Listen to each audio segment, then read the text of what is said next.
What's going on, guys? Welcome back to Dugout Talk.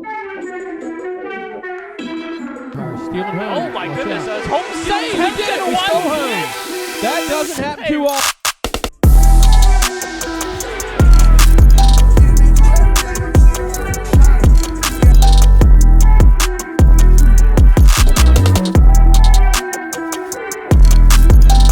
What's going on, guys? Welcome back to Dugout Talk to all the playmakers. I'm one of your hosts, Tristan McAllister. I'm currently a Division I coach at UNCG, and joining me are the other two hosts, Red Sox minor leaguer Cooper Adams and Gettysburg College hitting coach Jason Kramer. For you guys that are new, we were Division I teammates at a small school in Maryland, and now we're trying to bring entertainment and knowledge about the game back to you.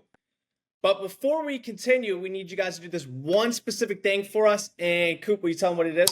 That is like, comment, and subscribe, and go follow Bam. our Instagram and TikTok. Bam. Boom.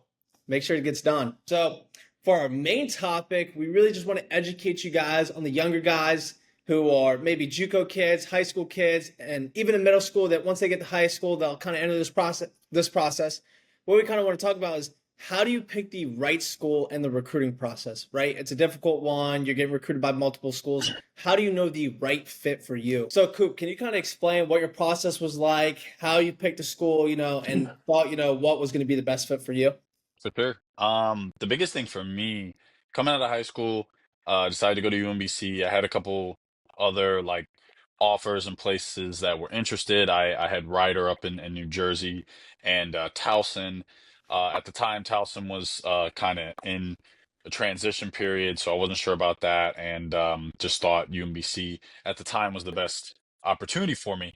However, looking back on things, really the school, I mean, the people were great. The school, I don't think was the perfect fit for me in the sense of what I wanted to do moving forward in my life, past baseball.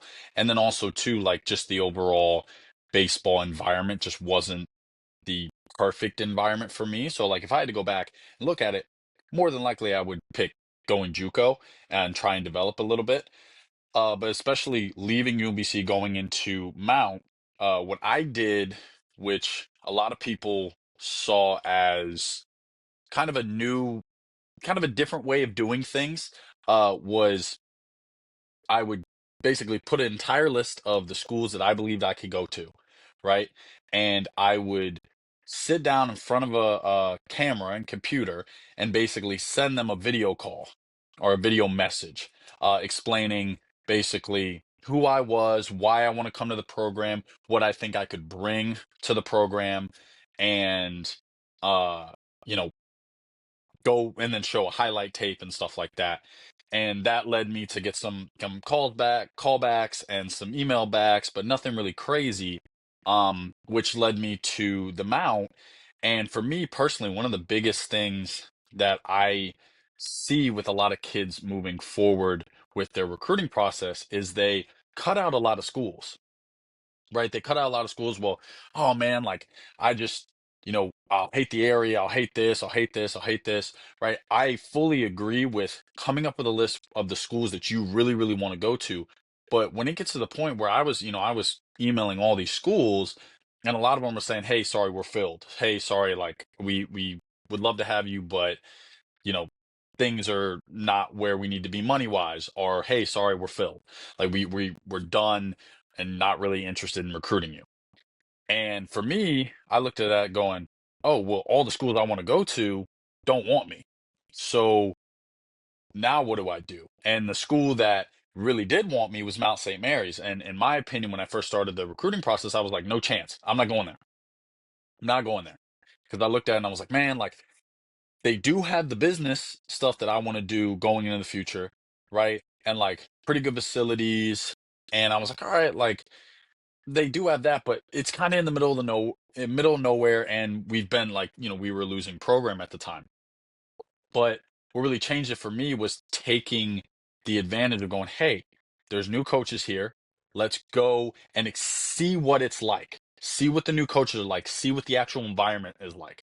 So if you get the opportunity to take a visit or take a trip to the school, go, because it can change your whole perspective of everything in a good way and in a bad way. So especially within the whole recruiting process of things, take those visits, take those trips, because you never know. Like for me, I took the trip to Mount and actually realized, oh wow, like I actually kind of like this place. I like the coaching staff. I think I'm going to come here. When, 2 weeks previous, I was like, I'm not going there ever. Like there's no shot. So be open to that, but really also make sure that you come up with a list of the things that you want, but be open to changes as your recruiting process goes along.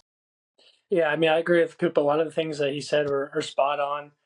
I went through the recruiting process 3 times, once in high school, once in JUCO, and then once in the transfer portal. So I've been through it a lot. And I think the biggest thing, and out of high school, like I was just looking to go Division 1, so I had a couple of Division 1 visits and stuff like that, and they just no school kind of pulled the trigger on me, so it was kind of a little bit frustrating. So I think the biggest thing for me when you're in the recruiting process is go where you're wanted.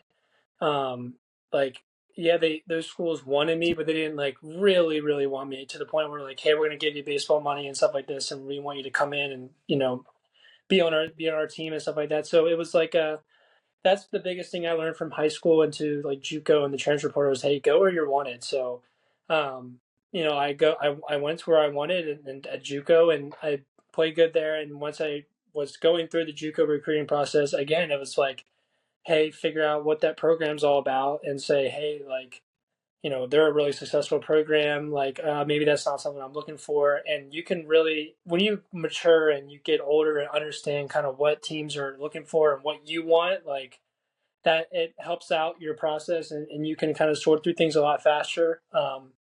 And I know like when I went through it, like there were some schools I was like, I took every visit I possibly could. I went to every single school to see every single campus I possibly could. And some I was like, hey, that's I like that. We'll think about that. When others I'm like, nah, it's not really for me. So I think going where you're wanted is huge. If there's a school that's really all over you and they making you seem like they want you to really come and be a part of their program, they're really excited about you. Like go, answer that phone call, go on that visit. It doesn't matter if it's in middle of nowhere or it's not the level you want.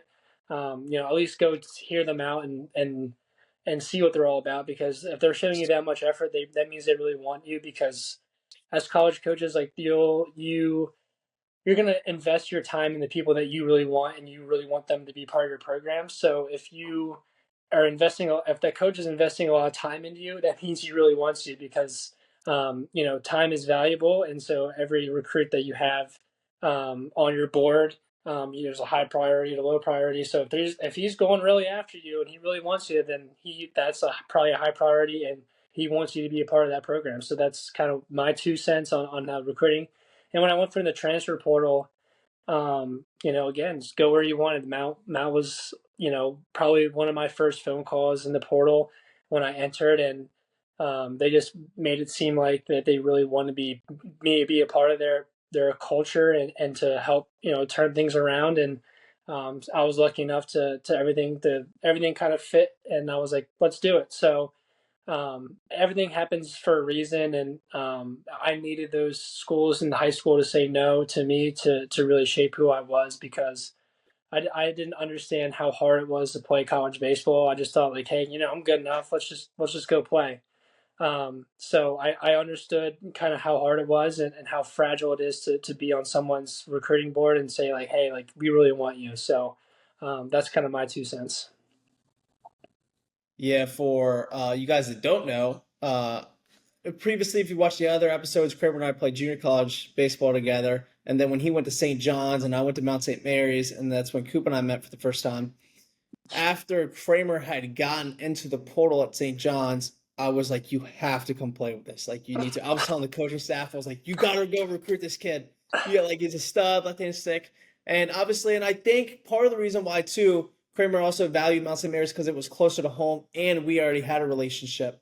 And so for me, how do you pick the right school in the recruiting process? You need to understand what you value. If people value a high education, then picking a school that would be right for you is picking a school that is good in academics. And then for people who want to play every day, which chances are everybody who's going to play college baseball wants to play every day. So pick the right school where you know you're going to be able to go in and play early on. Because a lot of freshmen and sophomores don't play early on. And so if you value number one being, if your number one value is playing every single day, then you need to understand who's in your position and how great are the chances for you to actually step in there and play every day. If you want to play shortstop and the junior the year before was first team all conference and hit double digit home runs above 300, stuff like that, you need to understand, hey, you're probably not going to play shortstop that day. And I think people are just so caught up and, I'm great and stuff like that. There's people around you who are really great baseball players too, and they have experience once you go into the college level because now you are the youngest kid. Once you go in as a freshman, you're playing against 3, 4, 5, sometimes 6 years older than you nowadays, which is absolutely crazy. But you need to understand what your playing time is going to look like. And then hitting back on what you find valuable about the education, stuff like that. I've seen people choose schools because they want to play with their brothers, and that is like an awesome experience. My brother and I got to play together, and so we kind of chose Charleston because we were both offered by them, and that was something that we really wanted to do. Hey, babe. Do you have any, do you want to add anything on how do you pick the right school for you when getting recruited? No, never been recruited. Well, yeah, that's right. Never was recruited, but recruited by hospitals for labor delivery nursing. Kramer can relate. So anyways,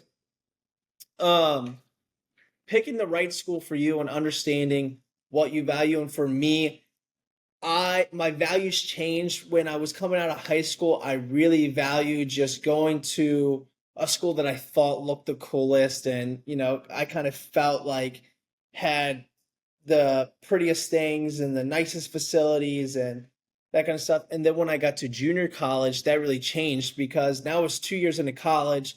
I know I had 2-3 years left to play. Education was something I was looking at then.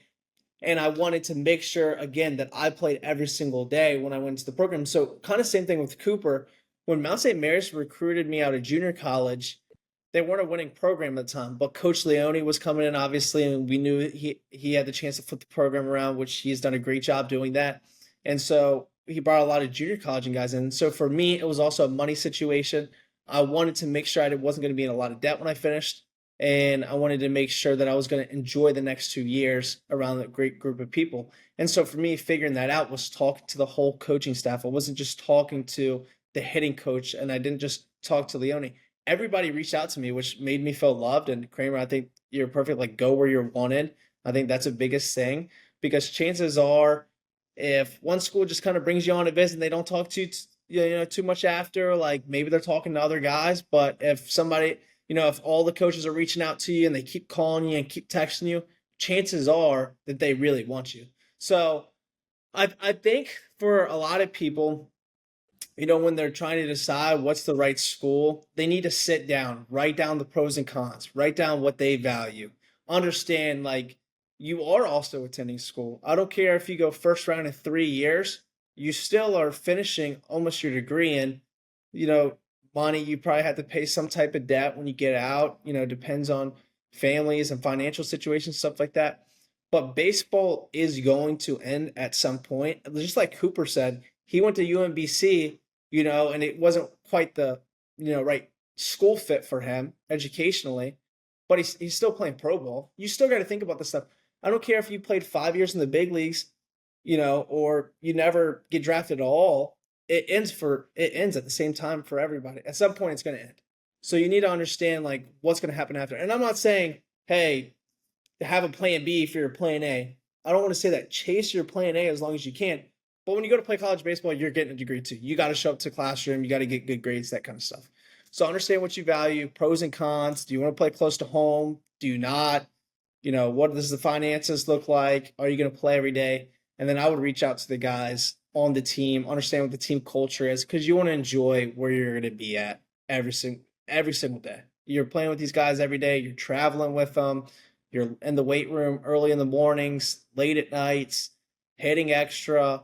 If you don't enjoy where you're at, you're not going to be able to flourish in yourself. And we were kind of just talking about that because we were talking about a guy that we saw was in a program that wasn't so successful and he didn't do good. And then he kind of got out of there. He started to play extremely well in the summer. He got recruited to another Division I school, went off, and then he got picked up by the Padres, and he's done an absolute great job.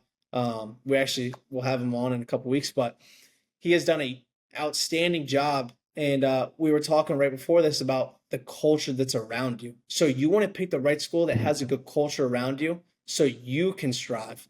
Go somewhere that challenges you and go somewhere where you're going to enjoy yourself and be happy. Trust me, I've been places where I haven't been so happy. I've been places where I've been extremely happy. And you build confidence in playing at programs where you have a good culture around you and people to back you up. Yeah. And to kind of go off that as well, Tristan, that stuff is very important. I also think too, going into it, this is one of the biggest advice that I got going into the whole recruiting process was, like I said earlier, make a list, but also do your research. I mean, we've been talking about it this entire time. Do your research on the coaches, the players, like who's above you, who do you have to beat? What's going on within the entire program, the entire school? Is there any crazy news? Like, what can I get long term out of, going here? It's like, oh, I have an offer from Princeton and I'm really like I'm a big school person. Like I love baseball, but hey, I'm gonna go to Princeton over getting, a degree at, I don't know, Ole Miss. I'm not no hate on Ole Miss, but I'm just gonna say that one. But you have to do your research. And also one of the biggest things that I was taught was go into their roster and see where guys are from. Because I'm not gonna say that if you want to go to Hawaii, like shoot for it, right? Shoot for it. But understand that a lot of the guys that Hawaii recruits are from Hawaii or from the West Coast. It's a lot harder to get a guy from the East Coast to go to Hawaii. If you want to go there, then you got to do everything you possibly can to get in front of their coaches, go to their camps, go to camps out on the West Coast that they're going to be a part of, like do those type of things, but understand that going in, like, hey, if I want to go to this school, they recruit a ton of people from Louisiana, Hawaii, California, whatever it is. If I want to go there, I got to get in front of them and show something that makes them go, hey, he's not usually who we recruit, but we're going to make an exception because he's really good. Right. But if you just kind of go sit there and go, I really want to go to Hawaii, and all you're doing is going to camps and things on the East Coast, you're never going to be seen by Hawaii. Right.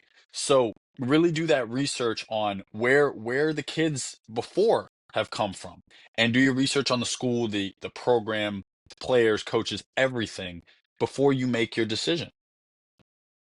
Yeah, I think too, if people always ask this question, I think that I've been to at other camps and camps at our place, people have always asked, do camps really matter? And I do think that they do, if you choose the right camps to go to, obviously. Like you said, someone's going to choose to maybe go to a Princeton camp that doesn't have a high GPA, and chances are you're not going to get recruited by them anyways. And then, you know, if you want to go play in the SEC, you need to understand, do you have the SEC talent, and be realistic with yourself? Because if not, you're just wasting your time when you go to these camps. And for me, like, of course, I was a Virginia kid growing up. I wanted to go play at Virginia. I realized, hey, I'm not good enough to go play at Virginia. So I never went to a Virginia camp.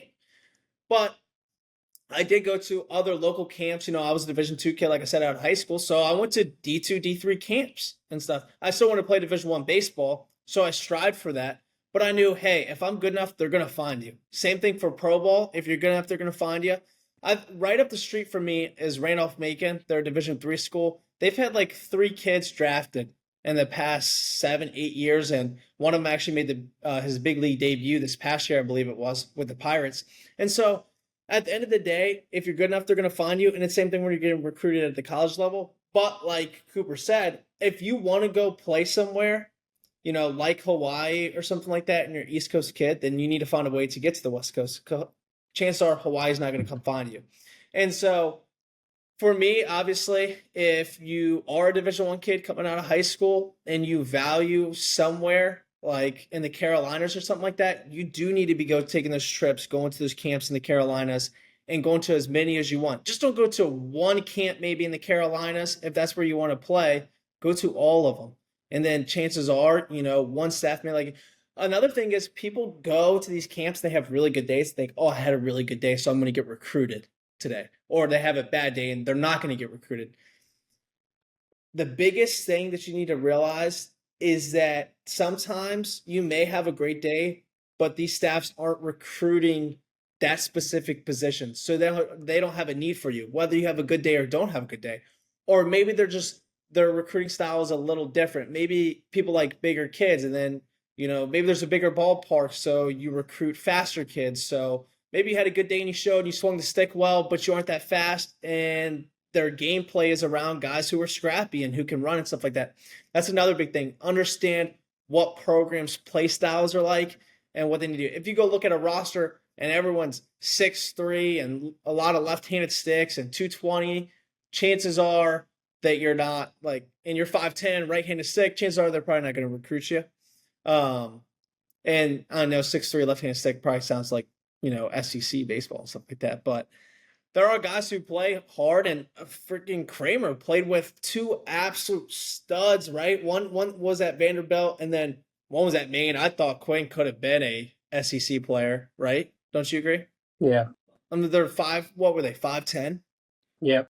Yeah, so it doesn't matter, like, really which size are, but take all that stuff into consideration, which I didn't do either. I was probably unrealistic when I was growing up, but It's really hard to be realistic when it you're is. 15, 16, 17 years old. You see like your buddies or whatever coming in these big schools, or you look over and it's like, well, I've seen that guy go 0 for 4. Why am I not going there? Yeah. And at the end of the day, like, what? Go ahead.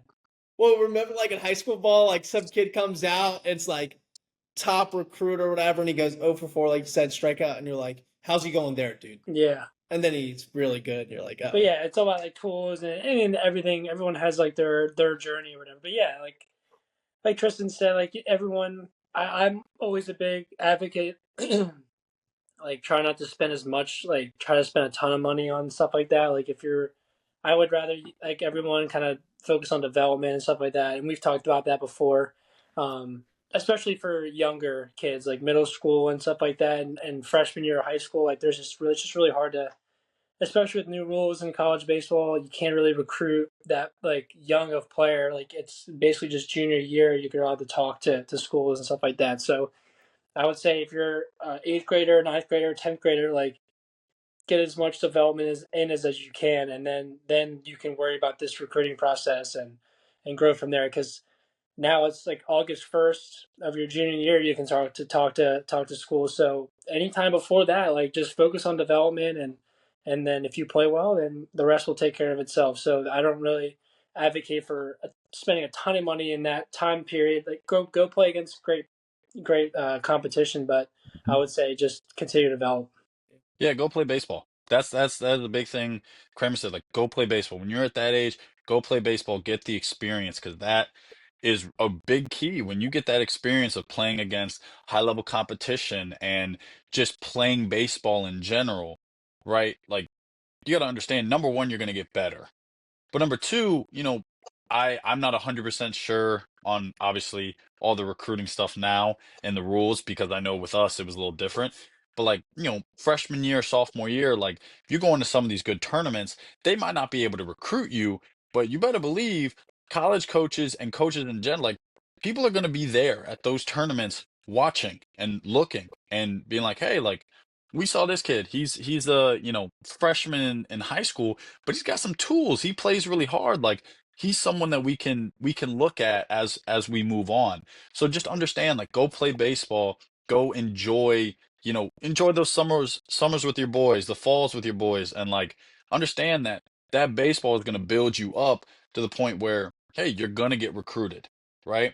And another thing, especially with the camp part of things, that I was taught going into it was when you have your list of schools, right? And like I said, sometimes it's hard to be realistic. Like I thought I was going to Vanderbilt my sophomore year and I threw 75. So, it's kind of, one of those things, but you have to sit down and go, okay, where are the schools that like I really want to go to?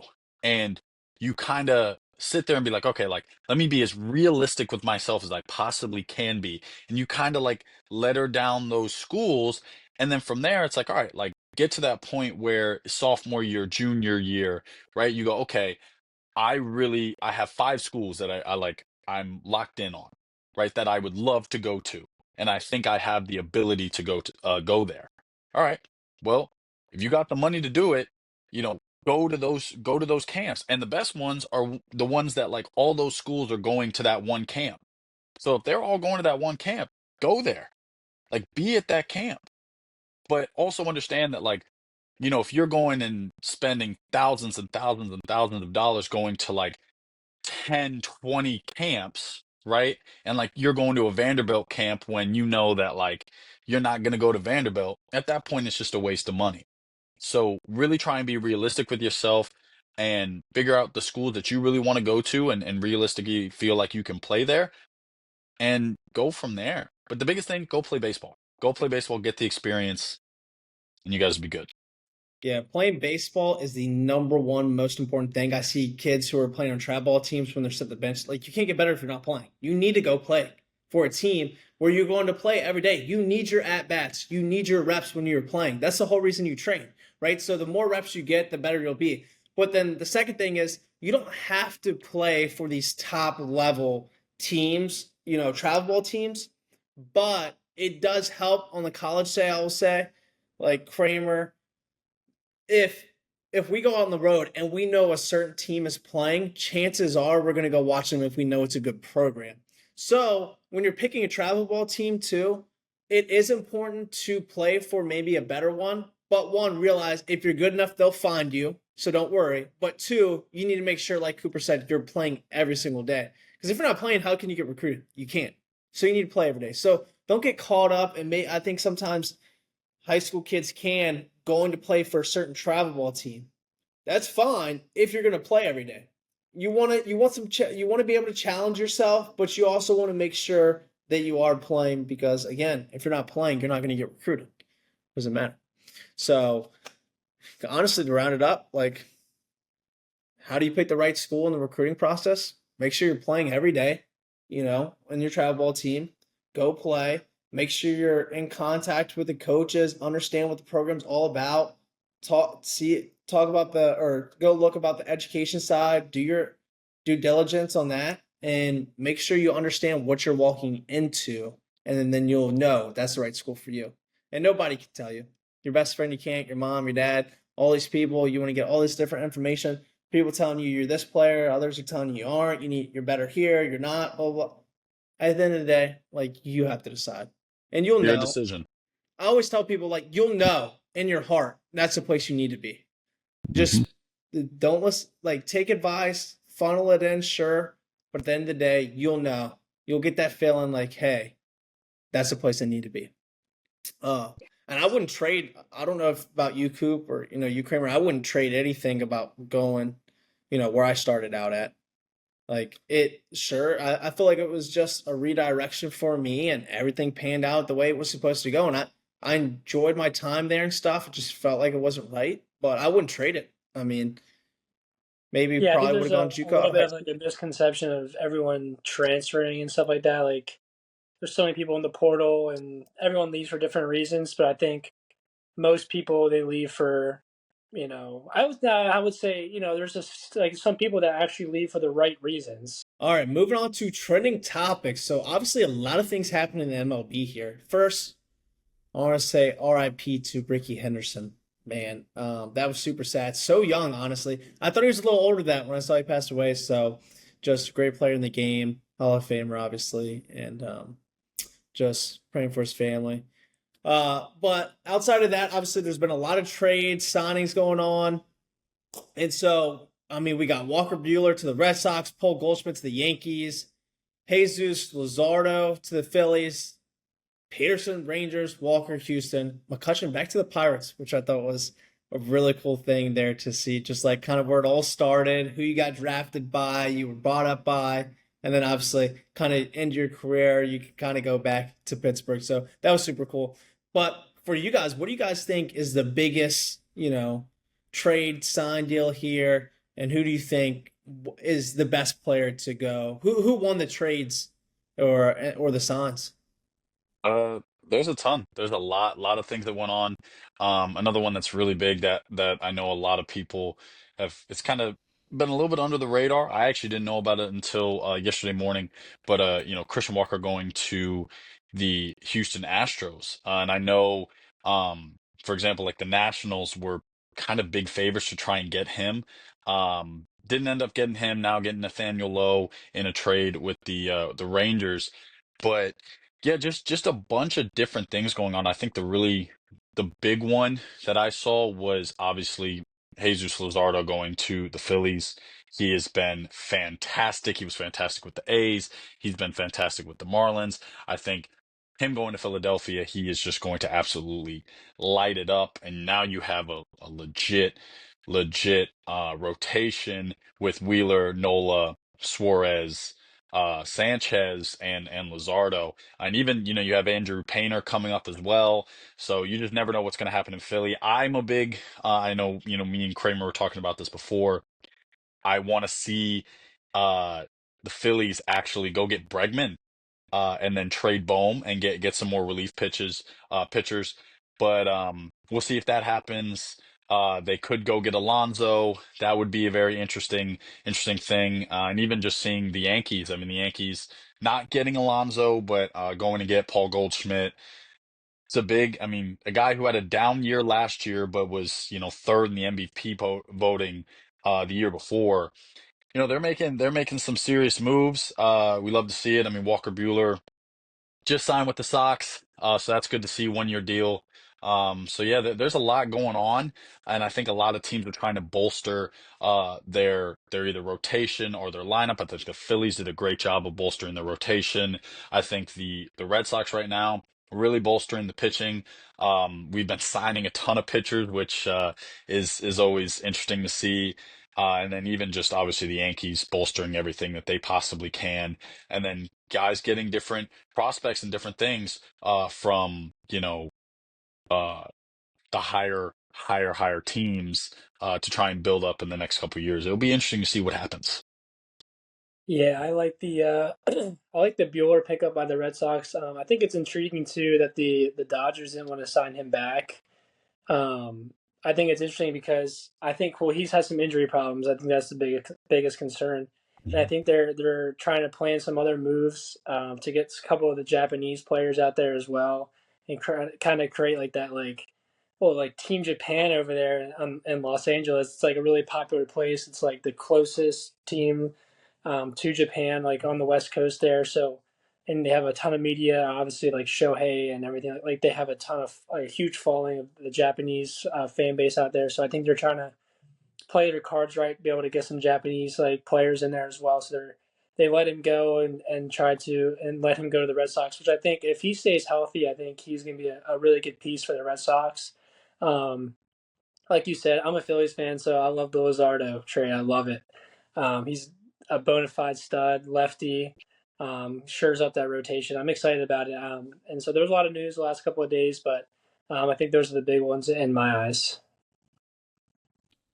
Yeah, I think I wanted to see Kramer. What you thought about that trade? Obviously, you're super excited about it. I always felt though, I do think it's been the pitching. I've watched all the Phillies playoff games, but I can't really think back to it. You're a Phillies fan, you would probably know. But has it really been the pitching or the hitting that has kind of cost the Phillies in the playoffs? Well, I think it's been a little bit of both. Like last year was the hitters. The year Yeah, before it was like the relief pitching, and so like they're just trying to shore up everything. Like they don't Yeah. want Wheeler and Ranger and all them to go like every 3 games. They want to have more depth there where you can kind of go game 4 like with the rotation and kind of give them more rest for them to make a huge playoff run because you need those guys. You need your horses at the end of it. And you never know too with injuries. So like, what if one of those guys go down? Then you're really thin there in the starting pitching. So they just had to bolster up kind of what they had to do for starting pitching. But yeah, they definitely do need another proven postseason bat because they have been a little bit inconsistent in my eyes. yeah. That's what I was gonna say. I always feel like they've kind of had this clutch moment, Schwarber to Bryson, and then Harper. But then it's like just right when they need to close it out, like the bats just kind of go silent. So That would be nice to see another bat. Boost them up. I thought the Paul Goldschmidt trade to the Yankees, I know we talked about them last week, so I don't want to hit on too much, but just interesting how we kind of thought all these different pieces, you could kind of move people around. Anthony Rizzo's unsure, but you got, Spencer Jones and then Bellinger you signed and then back and forth. And then, hey, let's just go sign Paul Goldschmidt. So obviously that's a big one for me. You kind of bolster, what you can there. Obviously, I feel like they lost Soto, so now they're trying to replace kind of upgrades in different positions to try to fill the all-star consistency that you got out of Soto. So really interesting to me. Obviously, Goldschmidt's getting older and stuff, but great pickup there. I think you find a little bit more consistency than you had out of Rizzo. A little healthy. I know Rizzo was hurt last year. You can't really help that, but adds that. And then again, I think the Jock Peterson ones, the Rangers, is another big one. Now you're adding some more left-handed stakes. I think I really like their lineup, just the consistency out of it. Obviously, you know what you're going to get out of Seager. And then you got, who was the, I can't think of his name right now. I'm blanking, but the big right-handed Aroldis. Do you know his name? Well, Garcia. Garcia. Yeah. Yeah. Now you get him, and so you've got a handful of all-star players.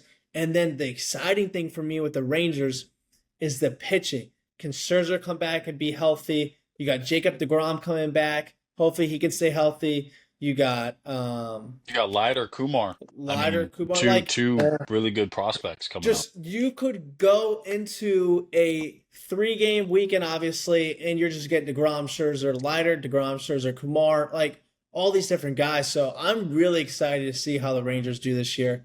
It's funny though, I haven't really thought of them as like a big market team, but you go back and you look and it's like they have tons of all-stars and they've done it. I thought that front office and stuff has done a really outstanding job on their pickups and stuff. So Jock Peterson, obviously another left-handed bat, they can do some damage there. So I'm super excited about that.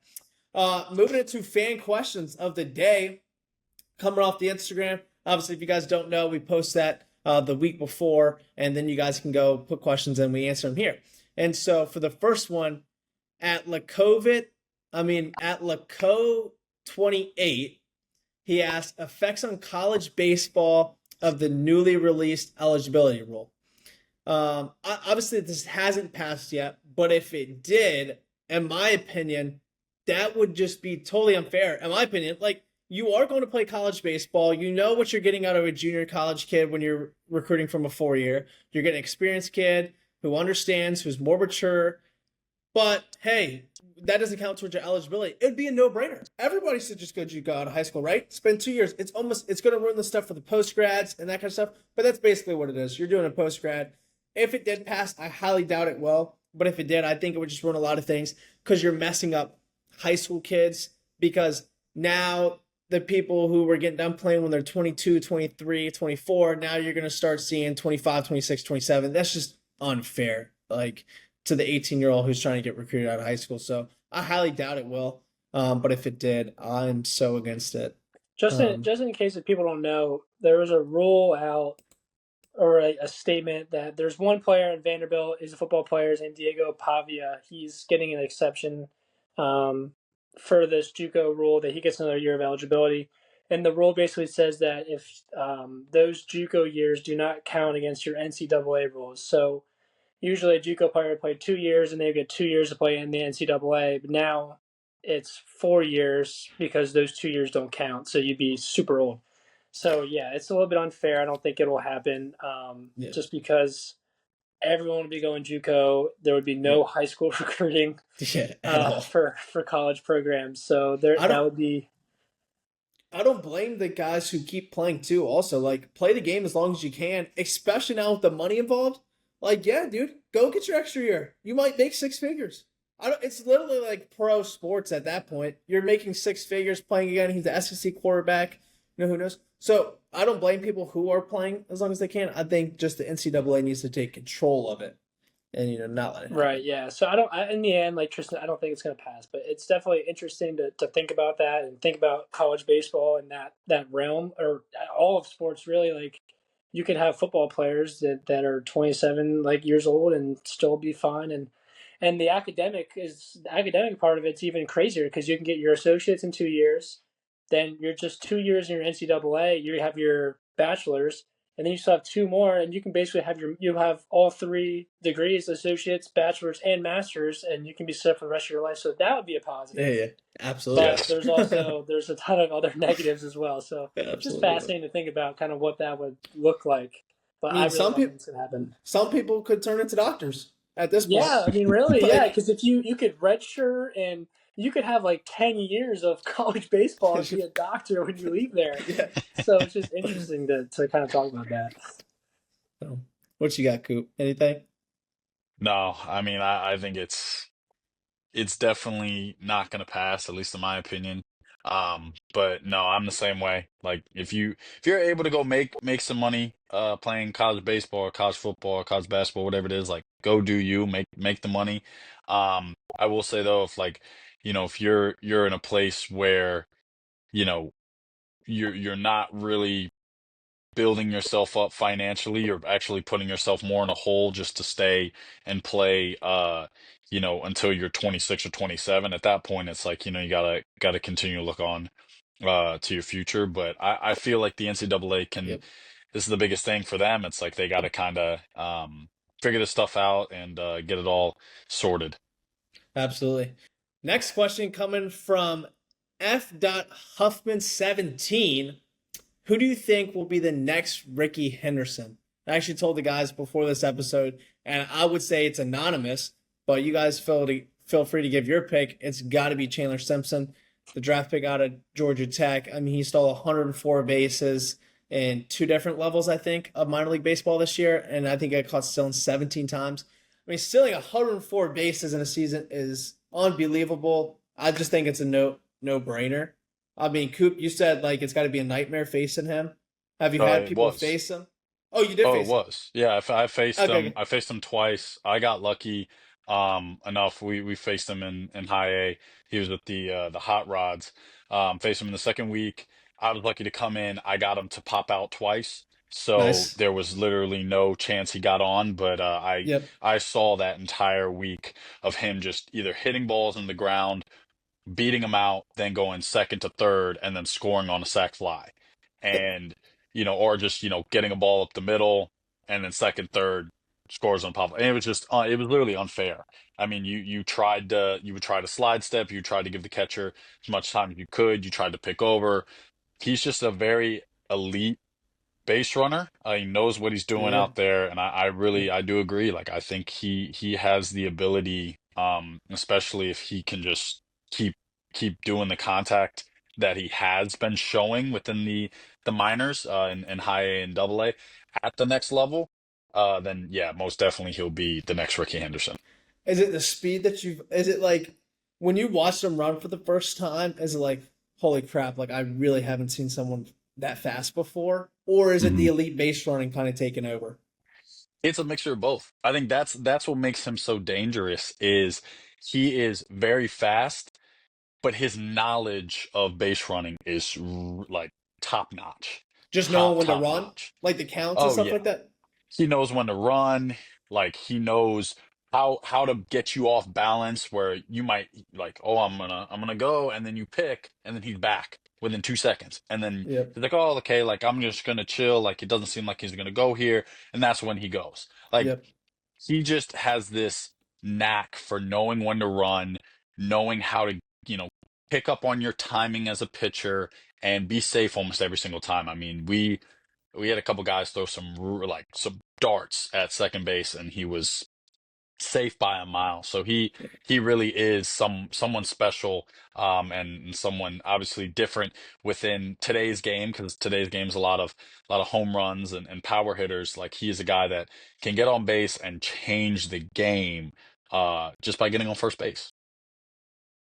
Who do you guys think would be a major league compared? Like who's a big name now where you guys can obviously he's in a league of his own right now in the minors, Yep. but like who would be someone today that would be a good Ricky Henderson esque type?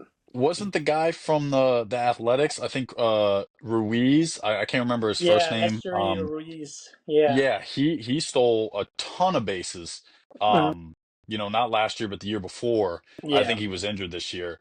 But he was a guy that I looked at and I was like, wow, like he might be very similar to a Ricky Henderson. Yeah, type, and obviously also played with is playing with the Athletics, not Oakland anymore, but the Athletics.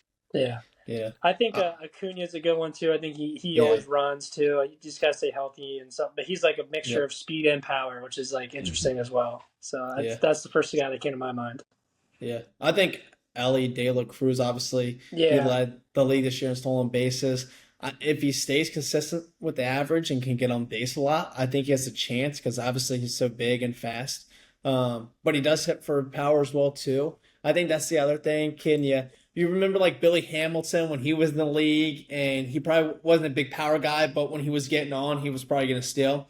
When you hit for power, obviously you take your stolen bases away. So we'll see. Obviously, I'd be curious. Actually, I don't know what Ricky Henderson's power numbers are, but I'd be curious to see what they were. Let's see what they.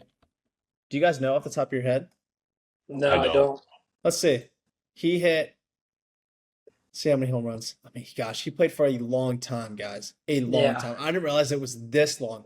Which it was funny because I thought I saw it the other day, and I was like, "Did he really?" Yeah, from 1979, he cracked the big leagues at 20 years old and played till 2003 at 44 years old, which is absolutely insane. But he hit 297 home runs and 510 doubles. So, not the biggest power guy, obviously. A lot of these guys who are still on bases nowadays do have a lot more power. Acuna, Ellie De La Cruz. So that definitely takes away from him. But also playing 24 years in the big leagues also helps you break that record. So Wow. that's unbelievable. Props to him playing at 44. I feel old now. I'll go out and I do something. I feel like I'm cramping or hamstrings. I felt cramp the other day. I squatted like just 3 sets of like 6, and I was like, dude, my hamstrings are just eating up. Like I couldn't imagine being 44 still playing Major League Baseball. And then obviously to close it up for us, guys, we got the Bible verse. We got Luke 14:11. For all those who exalt themselves will be humbled, and those who humble themselves will be exalted. What you got, Coop?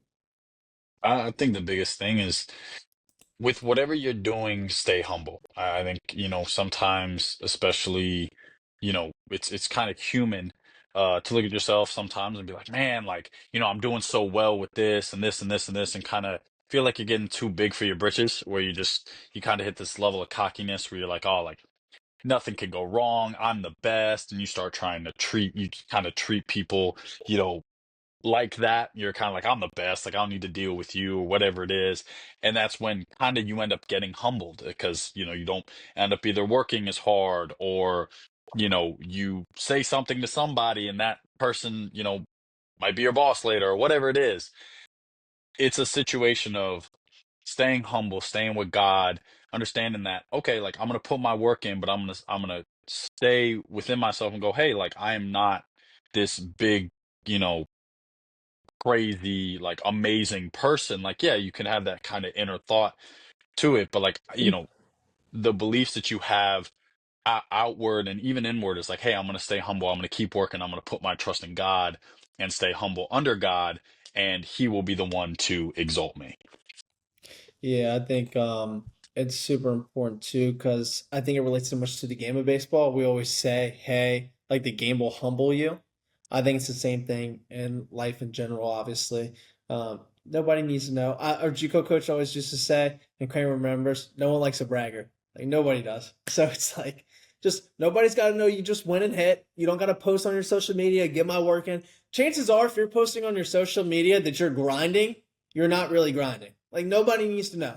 You could be. I don't want to take that away. Maybe you are. But if you got to take time to let people know you went and hit today, you probably missed out on some time to be getting better. So stay off TikTok, I Snapchat. got a bracelet on. It says "Work hard in silence." That is basically Boom. what it is. So That's exactly what Kramer did. I mean, just every day, I would just wake up, kids out of the house, he's at the field, come home, eating dinner tonight, he's gone again, he's hitting at the cages again, didn't say a word. Just, I mean, worked his butt off. So, Coop, tell them what they need to do again. Don't please like, comment, and subscribe.